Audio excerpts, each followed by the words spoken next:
Bonjour Charles, merci d'accepter cette entrevue qui porte sur la publication de ton dernier livre. Ma première question est la suivante. Qu'est-ce qui t'a incité à écrire sur les expatriés philippins? Mon roman tire son origine dans mon amitié avec une femme venue des Philippines dans les années 60. Elle s'est établie à Victoria, en Colombie-Britannique. Vu qu'elle souffrait du cancer, lentement je suis devenu son chauffeur et son confident. Elle était veuve et sa sœur unique demeurait à Vancouver. Au cours des ans, j'ai rencontré des hommes et des femmes venus aussi des Philippines qui avaient connu un cheminement semblable. Finalement, c'était des personnes âgées de 50, 60, 70 ans pour la plupart. Pendant des années, j'avais entendu l'histoire de mon ami. Graduellement, j'ai entendu d'autres histoires.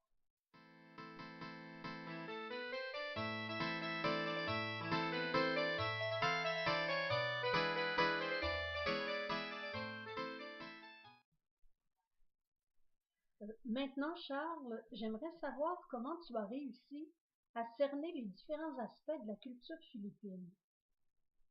J'ai senti le besoin d'explorer le passé des hommes et des femmes que j'avais rencontrés au cours des années. Je suis allé aux Philippines 3 fois. Sur place, j'ai pu observer, j'ai pu communiquer avec les personnes, mais j'ai découvert surtout une chose. J'ai découvert qu'il manquait, il y avait une dimension qui manquait dans mon roman, c'était la jeunesse. Aux Philippines, j'ai vu cette jeunesse-là s'empiler dans l'autobus qu'on appelle le jeepney ou encore les tricycles. J'ai vu comment les personnes interagissaient entre elles. Quand les Philippins que je rencontrais n'étaient pas compétents en anglais, j'allais les observer au travail. C'est là que j'ai eu l'idée d'un autre personnage, le neveu de Carmelita, qui est une âme douce, qui est aux prises avec son orientation sexuelle.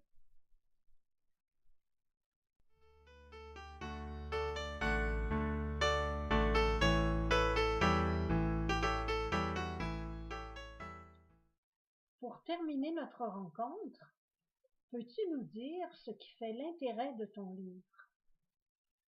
Au centre du livre, il y a ce qu'on appelle l'autre, la différence entre les personnes. J'ai voulu explorer le fossé qui existe entre les expatriés philippins et les Nord-Américains qui les entourent, leurs employeurs, les paroissiens, leurs collègues, leurs voisins, et aussi les préjugés de part et d'autre.